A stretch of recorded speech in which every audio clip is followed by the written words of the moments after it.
Assalamualaikum Bro and Sis yang ada di rumah. Hari ini ketemu lagi sama saya Hadi, host dari HS Channel. Saat ini saya kedatangan seorang tamu yang cukup menarik juga untuk dibahas, ya, Bro Dandi. Ya, Bro. Selamat siang, Bro. Selamat siang. Oke. Feeling Good. good ya. Oke, Bro Dandi, mungkin teman-teman di luar sana, Bro and Sis di luar sana masih belum mengenal siapa Bro Dandi atau sebagai apa Bro Dandi kerja. Mungkin boleh diperkenalkan dulu dengan Bro and Sis yang ada di luar sana. Ya. Baik, sebelumnya Assalamualaikum warahmatullahi wabarakatuh. Nama lengkap saya Dandi Novan Suhardianto, biasa dipanggil Dandi. Saya lulusan D3 Universitas Airlangga, jurusan Administrasi Perkantoran. Mungkin segitu saja. Oke. Bro Dandi, ada yang mau saya tanya nih. Mungkin agak banyak ya tentang sehariannya Bro Dandi seperti apa, terus Bro Dandi selama ini kerja di mana gitu. Kalau boleh diizinkan, saya mau tanya-tanya. Oke. Kalau kerja di Ghana terutama pengalaman pertama saya. Tapi kalau saya magang pas pertama itu PKL, terutama PKL itu di UNER sendiri di Fakultas Ekonomi dan Bisnis, dan untuk magang kerjanya di BKKBN Jatim. BKKBN Jatim. Oke. Jadi Bro Dandi ini saat ini gabung di Ghana Recovery ya? Iya. Sebagai konselor adiksi. Sebagai konselor adiksi. Oke. Kalau boleh tahu Bro, udah berapa lama Bro gabung di Ghana Recovery? Hampir 1 tahun. Hampir 1 tahun. Berarti sudah ada pengalaman-pengalaman lah ya, sedikit banyak ya. Oke. Yang mau saya tanyakan mengenai masalah adiksi, ya.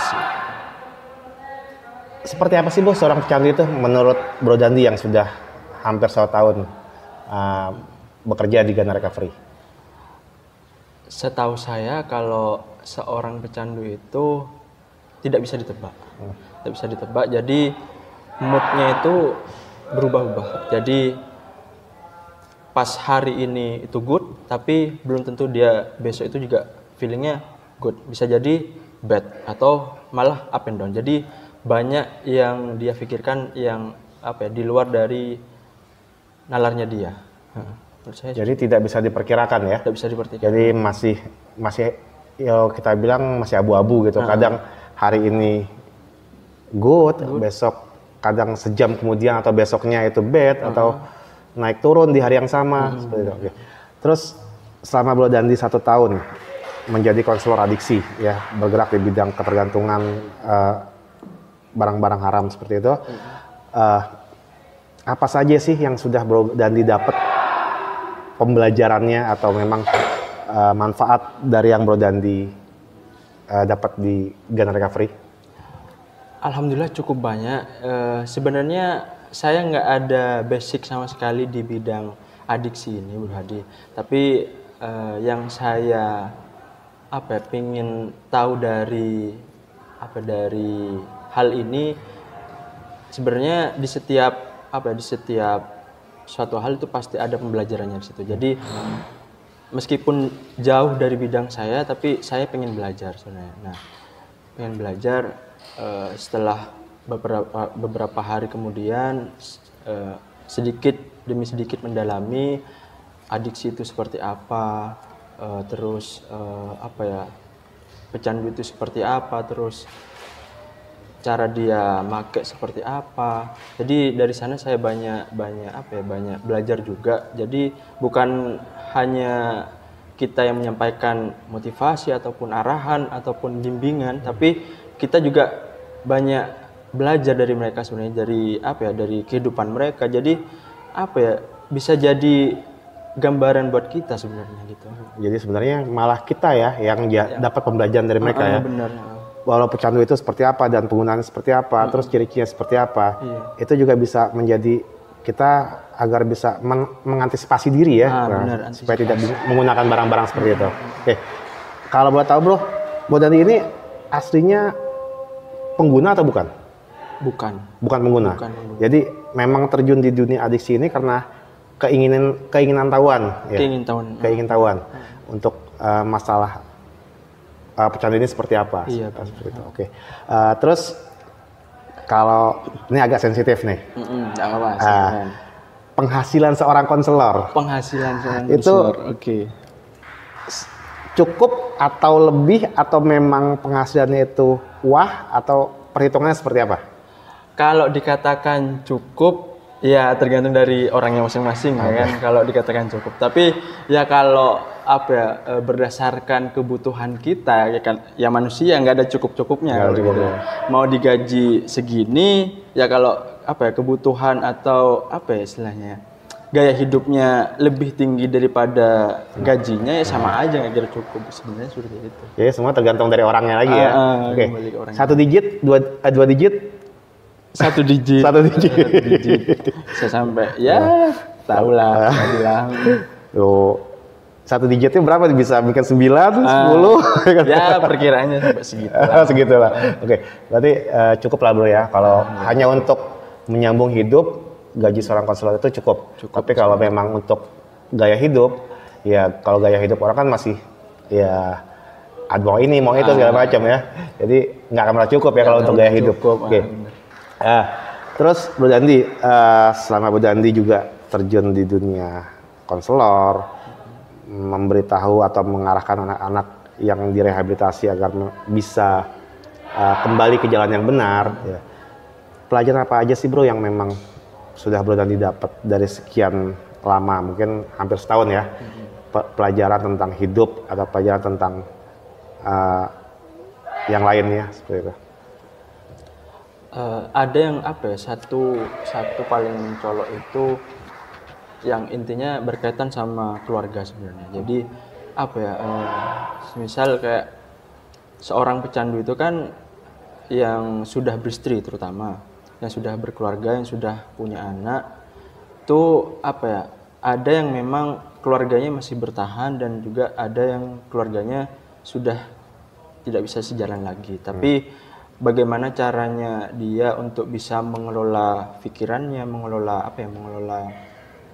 ya intinya semua hal yang dia alami, entah dia mau mau ditinggalkan oleh keluarganya ataupun keluarganya masih stay di sana, intinya yang saya pelajari sana sebuah kesabaran sebenarnya. Jadi kalau menurut saya sabar itu nggak ada batasnya sih. Kalau masih ada batasnya bukan sabar. Masih belum sabar ya. Oke. Berarti megang di berapa tempat bro untuk menjadi konselor? Kalau boleh tahu. Megang di maksudnya Bro Dandi tugasnya ini selain di Ghana Recovery, tugas di mana lagi? Oh, di Lapas Pamekasan di sini. Lapas Pamekasan. Oke. Ada nggak sih bro klien-klien itu yang masih blocking atau masih denial? Seperti contohnya, saya lo kasusnya di sini masuk ke lapas ini bukan narkoba, gitu. Kenapa saya direhabilitasi? Gitu. Terus ada nggak sih yang masih bilang saya tanpa direhabilitasi juga bisa sembuh sendiri, atau hal-hal yang semacam itu untuk menolak agar dia tidak bisa direhab? Ada nggak sih yang seperti itu? Sebenarnya pas waktu awal-awal itu ada juga yang dia menyangkal bahwasanya kenapa kok saya ini sebenarnya bukan kasusnya di pemakai gitu sebenarnya, tapi kenapa kok saya dimasukkan ke rehabilitasi. Jadi ya memang tidak sepenuhnya untuk mereka tuh digunakan untuk pakai barang tersebut, tapi juga ada yang hanya dia jadi kurirnya saja, tapi ya pasti adalah setidaknya 1 kali atau 2 kali dia pasti menggunakan juga.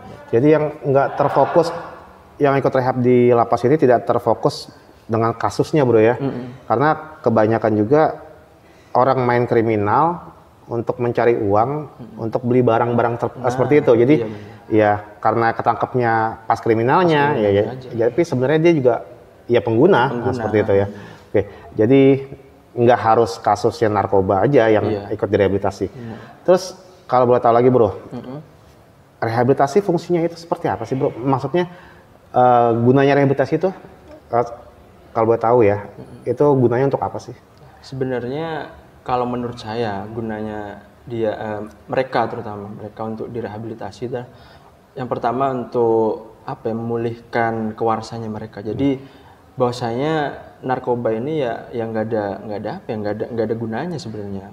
Walaupun ada gunanya ya pasti ada dosisnya yang dibolehkan untuk digunakan. Tapi untuk secara keseluruhan tidak ada gunanya sebenarnya. Tapi yang difokuskan oleh mereka itu hanya untuk foya-foyanya saja sebenarnya. Untuk saja. Untuk kesenangan semata hanya. Ya, dan juga kalau menggunakan juga harus ada izinnya gitu bro ya. Nah benar. Terus ada lagi pertanyaan yang memang menarik nih yang saya dengar dari Bro Dandi sendiri jawabannya tadi. Memulihkan, mewaraskan.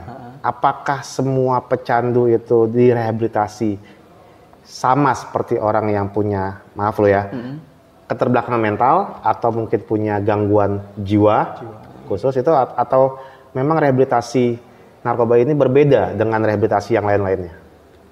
Nah, setahu saya kalaupun rehabilitasi narkoba ini memang dibedakan. Jadi antara yang tadi disebutkan sama Bro Hadi tentang keterbelakangan mental itu kan beda lagi. Jadi karena ada sebabnya, karena ada karena sebab ada akibatnya gitu kan. Jadi mereka seperti itu ya gara-gara dia menggunakan narkoba. Jadi kalau mereka tidak menggunakan, dia tidak akan seperti itu.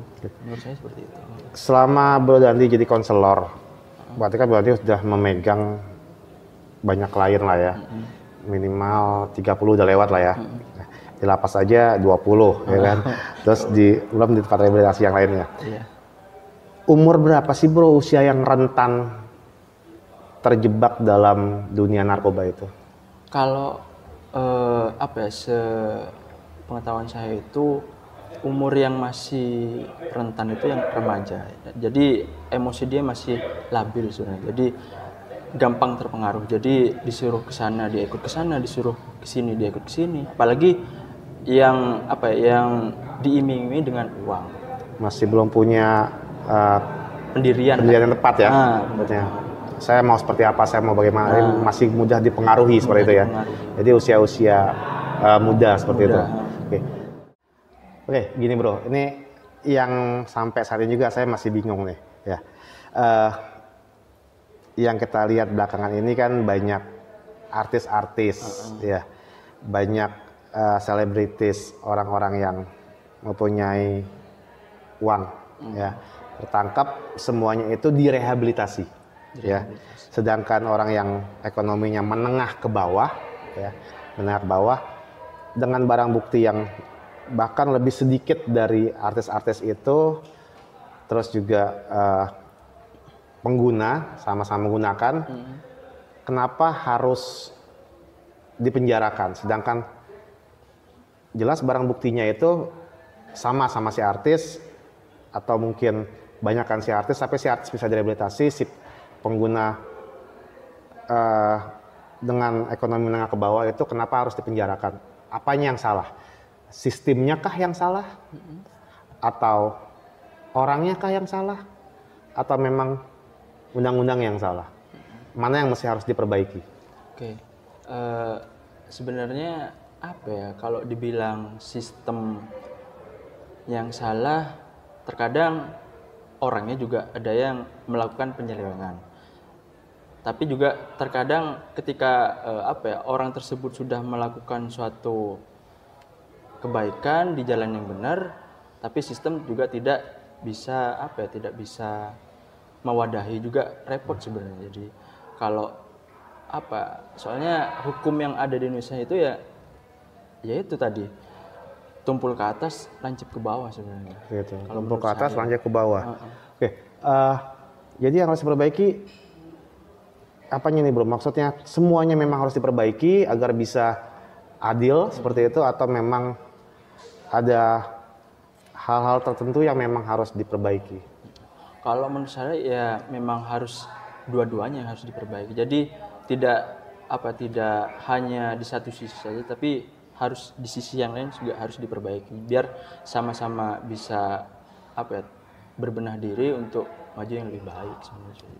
Kalau boleh tahu bro, kalau boleh tahu, uh, seperti apa sih atau cara-caranya bagaimana sih agar si pengguna ini mau dan bisa direhabilitasi? Mau dan bisa direhabilitasi. Oke. Sepengetahuan saya itu yang pernah saya sebenarnya saya wawancarai, yang pernah saya tanyakan juga, kenapa sih kok kamu sebenarnya itu mau direhabilitasi? Dan sebenarnya ada juga yang menolak akan halnya mau direhabilitasi. Awalnya oke lah, ada unsur pemaksaan, terutama dari keluarga. Lama-kelamaan, lambat laun, dia sudah mulai ada penerimaan diri, sedikit demi sedikit dia memahami arti program. Oh ya, jadi program ini fungsinya untuk apa, program selanjutnya untuk apa. Jadi dia belajar belajar menerima diri, juga belajar untuk menerima program. Jadi ya seiring berjalannya waktu, mereka juga yang awalnya dari paksaan keluarga, ya akhirnya juga oh iya, kalau semisal saya dulu nggak dipaksa, saya nggak mungkin seperti ini, mungkin seperti itu. Jadi peran keluarga penting bro ya untuk pemulihan ya? Penting sekali Pak. Oke, Bro Ensis, peran keluarga itu penting banget untuk suatu perubahan kepada si klien atau kepada pecandu yang sedang direhabilitasi. Jadi kalau Bro Ensis memang mempunyai keluarga yang menggunakan narkoba, saya harap berikanlah dukungan, jangan berikan stigma atau tuduhan yang aneh-aneh sebenarnya. Jadi, tapi dukunglah mereka untuk bisa pulih. Oke, Bro Dandi, terakhir pertanyaan saya. Mungkin Bro Dandi punya pesan-pesan khusus buat Bro Ensis yang di luar sana yang masih menggunakan narkoba agar bisa berhenti menggunakan narkoba. Silakan Bro. Oke, pesan dari saya, jadi sebelum kalian kehilangan semuanya, berhentilah sejak dini. Jadi sebelum narkoba merenggut semuanya, berhentilah dari sekarang. Itu saja. Oke, berhenti dari sekarang sebelum kalian kehilangan apa yang kalian miliki, ya, mulai dari keluarga, harta, tahta, dan yang lain-lain, ya, semuanya, ya. Oke, Bro Ensis, terima kasih, Bro Dandi, terima kasih, seru sekali. Jangan lupa like, comment, and subscribe. Terima kasih. Wassalamualaikum warahmatullahi wabarakatuh.